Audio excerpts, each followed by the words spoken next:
Ixtorix, suscríbete. Pero, ¿cómo transportar esos bloques de varias toneladas en barco hasta las áreas de construcción?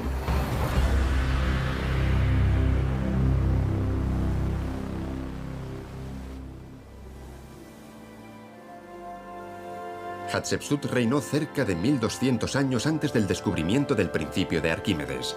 Aún así, durante siglos, los egipcios lograron construir embarcaciones capaces de transportar cientos de toneladas de peso por el Nilo. Uno de los proyectos monumentales más sonados fue la construcción, en su 15º año de reinado, de los dos mayores obeliscos de Karnak. Uno de ellos aún está en pie y es el más alto de todo Egipto. El templo de Hatshepsut y el pórtico de los obeliscos nos desvelan los métodos que empleaban los egipcios para llevar a Karnak esos colosos de granito. El fresco de los obeliscos nos muestra la técnica que usaban para transportar e instalar un obelisco. Pero también nos revela que era todo un ritual, todo un ceremonial del que participaba el pueblo, reflejando así su importancia. Un proyecto descomunal. Con una altura de 28 metros y medio y un peso de 325 toneladas cada uno, los dos obeliscos estaban dedicados al dios Amón-Ra. Rematados en su cima por un piramidión de electro, una aleación compuesta de oro y plata, estaban pensados para ser vistos desde ambas márgenes del Nilo y reflejar los primeros rayos del sol.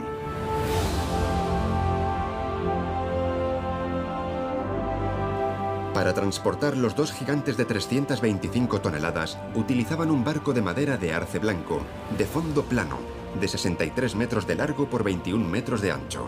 Los obeliscos son colocados en fila.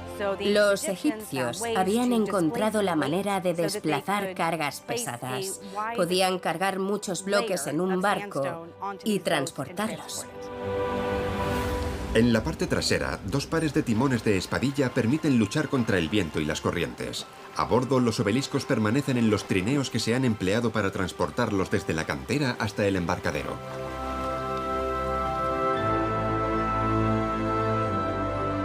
Hatshepsut contará con el ingenio de su pueblo y sus mejores arquitectos y artesanos para materializar su vasto programa arquitectónico.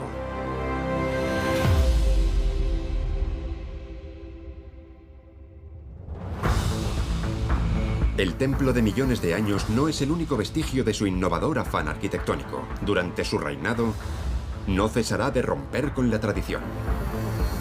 Como por ejemplo la Capilla Roja de Karnak. Instalada originalmente entre los dos obeliscos, se la considera la primera construcción prefabricada de piedra de la historia. Construida hacia el final del reinado de Hatshepsut, sirve oficialmente de altar para la barca sagrada del dios Amón. Fue toda una pionera, ya que ordenó construir un monumento prácticamente modular, que se podía ensamblar en el exterior y reensamblar en el interior del templo, con bases regulares y escenas de un solo bloque. Cada bloque de piedra tenía una altura estándar de 59 centímetros y era decorado tras el ensamblado.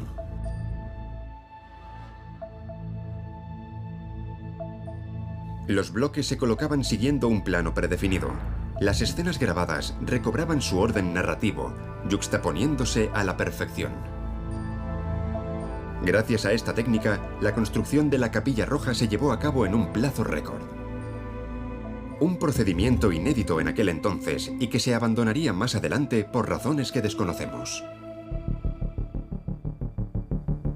Otra innovación marcará todavía más el reinado de Hatshepsut y de todos los faraones del Imperio Nuevo.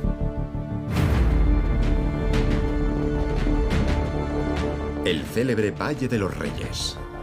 Situado al otro lado del circo rocoso de Deir el-Bahari y el templo de Hatshepsut se convertirá en la necrópolis de los faraones. Y según ciertos egiptólogos, la idea habría sido de la mismísima Hatshepsut. ¿Acaso fue ella la primera monarca enterrada en este valle, hoy conocido en el mundo entero? Los soberanos del Imperio Nuevo son conocidos por haberse hecho inhumar en el famoso Valle de los Reyes, situado en la orilla occidental de Tebas. El Valle de los Reyes, pese a que el primer soberano que se hizo enterrar en el Valle de los Reyes no fue otra que la reina Hatshepsut.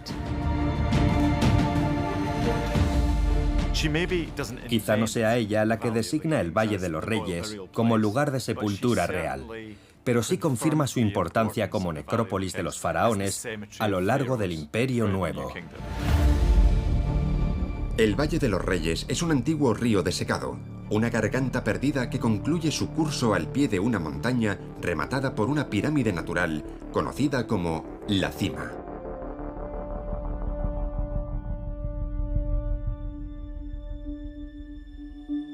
Vamos a penetrar en la primera tumba excavada en el Valle de los Reyes. Una galería aún difícil de explorar. La tumba real de Hatshepsut y su padre Tutmosis I se halla catalogada bajo el nombre KV20.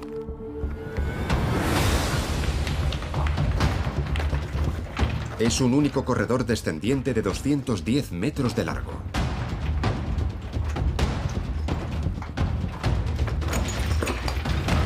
Es una galería sin ningún adorno, de suelos maltrechos, que desciende profundamente en las entrañas de la montaña tebana.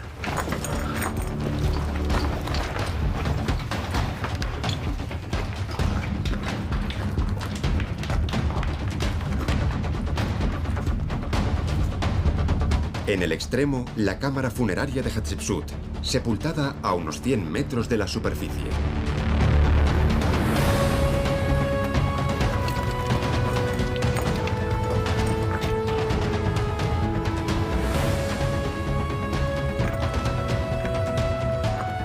Al fondo se ocultaba la cámara funeraria con el tesoro real y, sobre todo, el sarcófago de la soberana.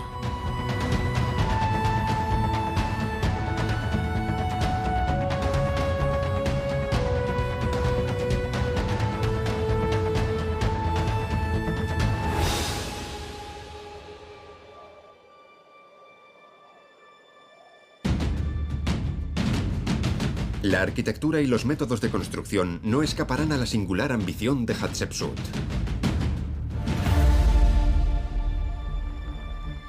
La construcción del templo se desarrolló en varias etapas. El trazado del plano definitivo, la instalación de las terrazas y las rampas, la erección de los pórticos, la excavación de las capillas y, por fin, las decoraciones murales. Varias de esas tareas se llevaban a cabo de manera simultánea.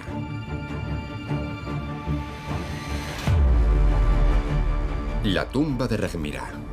Hoy abierta al público, esta tumba, construida para el descanso eterno de uno de los visires de Tutmosis III, Rekhmira, se sitúa en el Valle de los Nobles. Es una valiosa fuente de información sobre las técnicas empleadas por los egipcios.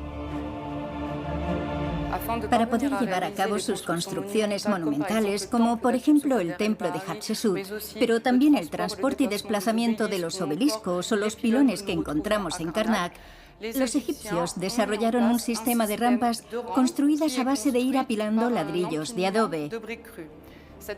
Permite deslizar un trineo en el que se transportará el bloque hasta su destino, donde se apilará con otros bloques para crear el edificio. Cuanto más elevada sea la construcción, más grande será la rampa, y cuanto mayor sea el peso de la estatua, el obelisco o el bloque, más sólida será la construcción y mayor número de ladrillos de adobe necesitará. Las obras eran realizadas por hombres de faena, que se quedaban en paro en cuanto el Nilo inundaba las tierras. Las obras de Deir el-Bahari movilizaron a muchísimos trabajadores. A los obreros se los recluta en campañas de trabajo obligatorio, como en la época de las pirámides. Se les da de comer, se los aloja, se los viste, y la administración faraónica también les proporciona todo lo que puedan necesitar para desempeñar su trabajo. Egipto tenía los medios para construir estos monumentos, pero se tenían que alinear con el ciclo de la agricultura para movilizar las fuerzas humanas. Y luego había obreros más especializados que ya entraban en la categoría del artesanado. Estos empleados eran remunerados por el faraón. Los obreros acarreaban hasta el norte del templo los bloques de caliza ya calibrados. Deslizaban por tierra las partes más valiosas del templo, los montantes, los dinteles de granito de la terraza superior y las estatuas. Una vez finalizado el grueso de la obra, un templete fue edificado al borde de un canal artificial para permitir atracar a los barcos. La construcción de este templo egipcio debió de emplear a varios miles de personas. Mientras unos se dedicaban a excavar el circo rocoso para poder sentar los cimientos del templo, otros traían bloques, otros terraplenaban las terrazas. En fin, había un frenesí de actividad.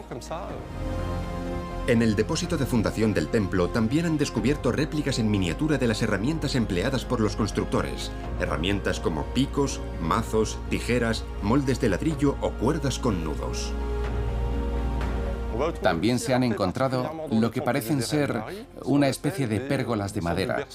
Estas harían la función de ascensores oscilantes. Se coloca el bloque en la pérgola y se desliza en una dirección. Luego se inserta una cuña y se desliza en el otro sentido, insertando otra cuña. De esta manera, se puede hacer subir el bloque poquito a poco.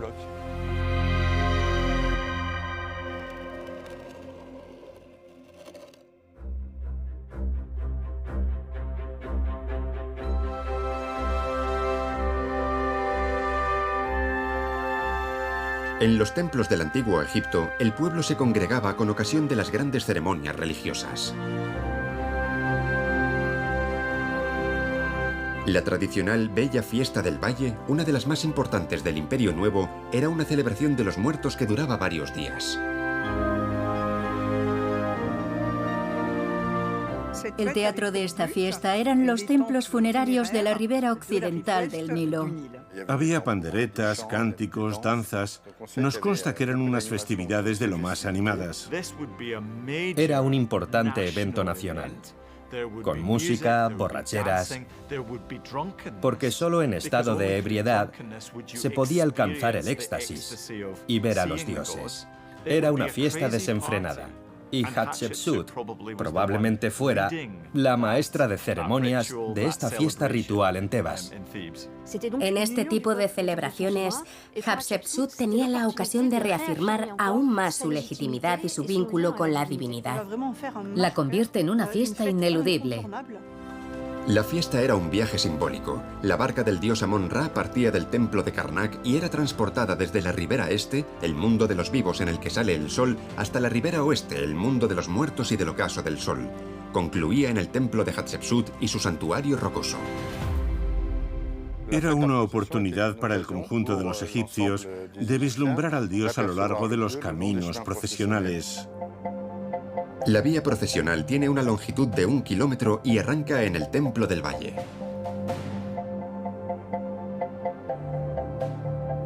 Un dromos, una imponente avenida de esfinges, conectaba el embarcadero con el templo, flanqueado cada 15 metros por una majestuosa esfinge de arenisca rosa. Se ha debatido mucho sobre cuántas esfinges habría. Se ha hablado de más de 100 esfinges en total, a cada lado de la avenida. Las excavaciones llevadas a cabo por la expedición egipcia del Museo Metropolitano de Arte en 1930 revelaron que la distancia entre cada estatua era de 15 metros y medio, lo que arrojaría un total de entre 72 y 76 esfinges. La barca de Amón tenía una longitud de 4 metros y medio. Allí se llevaba a cabo una serie de ritos cuya finalidad era restaurar las fuerzas del faraón, así como su divinidad. La transportaban desde el embarcadero hasta el santuario sirviéndose de unas pértigas. La popa y la proa ostentaban una cabeza de carnero, el animal sagrado del dios. Una estatua de Amón-Ra adornada de joyas ocupaba el centro de la barca, alojada en una naos, o sea, un templo en miniatura. Protege probablemente una estatua de Amón y Tífalo, esto es, con el sexo en erección. La propia naos está cubierta para impedir que el público la vea. Una vez llegaba a las puertas del templo, la procesión continuaba su ascenso gracias a las largas rampas, hasta que por fin alcanzaba el santuario tallado en la montaña. La barca y la estatua pasaban allí una noche entera antes de regresar a Karnak.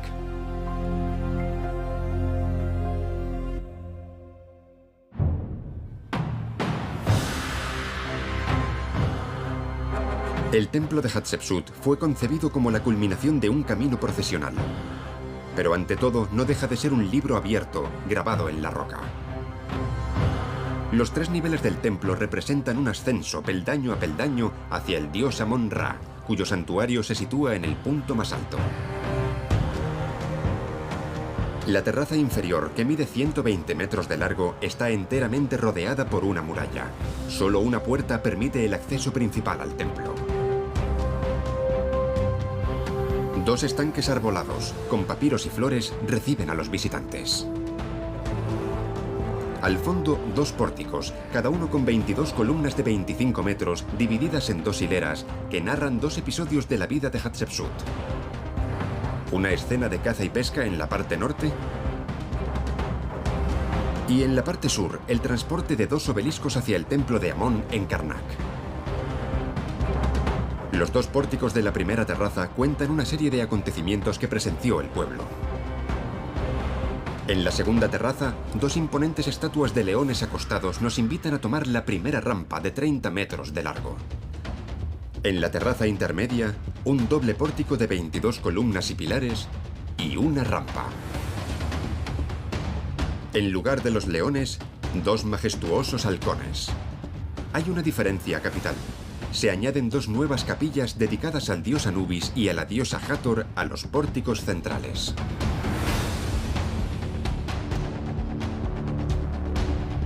El culto de la diosa Hathor es mucho más antiguo en Deir el-Bahari que el reinado de Hatshepsut. Ya existía un lugar de culto mucho antes del templo, y se cree que durante el reinado de Hatshepsut, la capilla disponía de su propia rampa de acceso para que el pueblo pudiera acceder a ella libremente. Deir el-Bahari era el templo del estado. En él se adoraba al dios Amón-Ra. Pero al otro lado tenemos el santuario de Hathor, en el que el pueblo podía entrar para orar y traerle ofrendas a la diosa.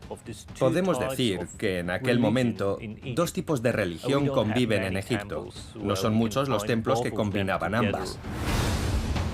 Pero celebrar el culto de Amón-Ra no es el único objetivo del templo. Hay una ambición muy clara: evitar que nadie cuestione la legitimidad de la faraona Hatshepsut. Los egiptólogos interpretan los 2 pórticos como un conjunto destinado a convencer al pueblo egipcio de su posición de faraona designada por los dioses. Ambos pórticos están ligados por lo que representan, ya que uno representa la expedición a la tierra de Punt y el otro la teogamia de Hatshepsut. Es la unión del dios Amón con la madre de Hatshepsut, que da nacimiento a Hatshepsut. Va a movilizar a los teólogos para que reactiven ritos antiguos, en particular el rito del nacimiento. Y consiste en decir que el faraón fue engendrado por los dioses. Eso convierte a la reina en hija del dios Amón. Esta idea de que es una mujer perteneciente a la familia real y casada con un rey, pero a la vez una diosa, es muy importante para los rituales. Así pues, Hatshepsut es hija del dios Amón, pero para acabar de convencer a su pueblo, en el pórtico sur, al otro lado de la rampa, a la izquierda de la teogamia, opta por narrar los éxitos de su política comercial a través del relato de la expedición a la tierra de Punt, la región de los dioses. La tierra de Punt es un lugar de intercambio de recursos preciosos. A medio camino entre el mito y la leyenda, el lugar se consideraba un auténtico Eldorado. Por lo general se lo ubica en la costa africana del Mar Rojo. El reinado de Hatshepsut se caracteriza por sus expediciones a una misteriosa región de los dioses, la tierra de Punt. Y en el transcurso de esos intercambios comerciales, los egipcios se abastecen de árboles de incienso. Son unos árboles que les encantan, ya que el olor del incienso ardiendo es el perfume de los dioses. Pero el incienso también es un producto importante, en la medida en que tiene un poder divinizador. Nos consta que ella misma se embadurna regularmente el cuerpo con ese incienso, y a través de ese acto se supone que se vuelve aún más divina. Todo ello está ilustrado en su templo de millones de años de Deir el-Bahari, donde proclama ante los dioses sus logros como soberana y demuestra haber superado a los grandes reyes que la han precedido. El viaje a la tierra de Punt no le reporta solo riquezas materiales al pueblo egipcio. Se convierte en un poderoso anclaje de la realidad divina de Hatshepsut. En el extremo de la segunda rampa, el visitante es recibido por 26 columnas y 26 estatuas osiríacas, es decir, que combinan rasgos de Osiris y de Hatshepsut. Custodian el acceso al patio ceremonial. 13 de las estatuas en el norte representan el Bajo Egipto, mientras que las otras 13 representan el Alto Egipto. Hatshepsut está representada bajo los rasgos de Osiris. Tiene 4 atributos, 2 reales y 2 divinos, ya que Osiris es el dios que preside el juicio final de los difuntos. Es uno de los pocos dioses que gobernó en la tierra como faraón. Consigue una legitimidad extra, ya que no solo está vinculada a Amón, su padre, también está vinculada al primer rey de la estirpe egipcia, Osiris.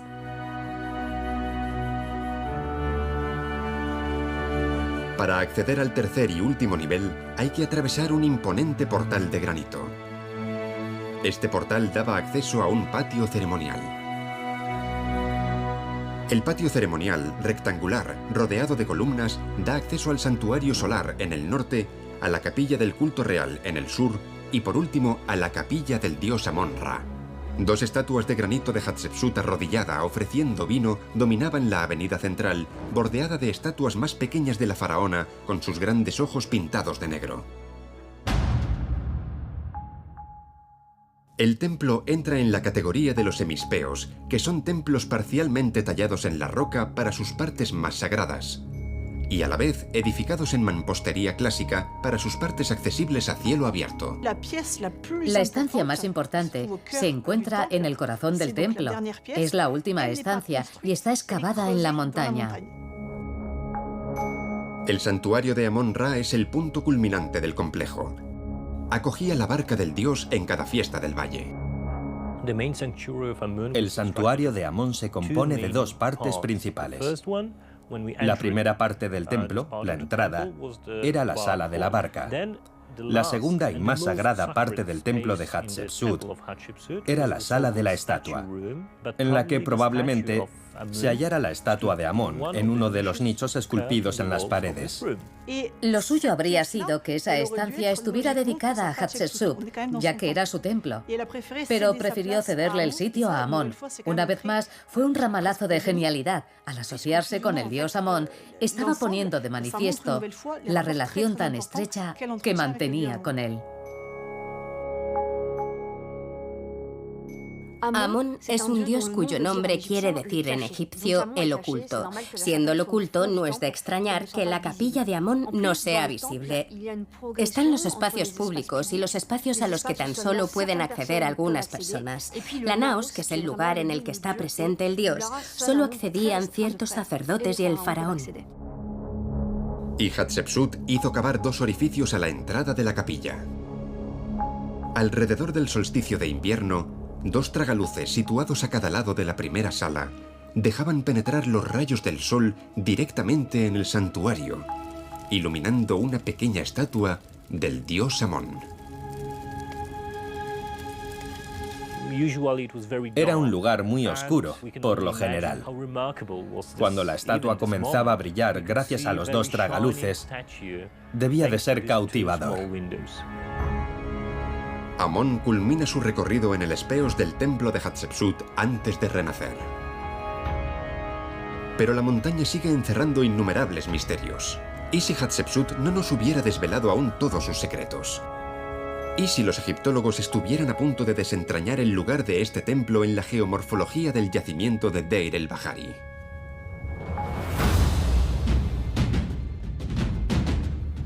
La muerte, para los egipcios de la antigüedad, no es el fin. Al asociar su templo con el de Karnak, siguiendo el eje este-oeste en un itinerario similar a la trayectoria del Sol, Hatshepsut hacía renacer al dios dinástico Amón. Hathor, la diosa del cielo representada por una vaca, es quien engullía el astro solar cada noche para engendrarlo de nuevo por las mañanas. La capilla de Hathor en el templo de Hatshepsut cobra aquí todo su significado. Hathor desempeña un papel regenerador y Hatshepsut podría renacer así en un ciclo eterno desde su tumba situada en el Valle de los Reyes en el otro lado del acantilado.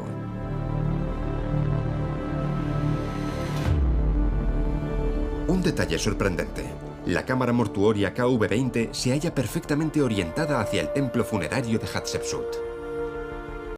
Xtorix, suscríbete.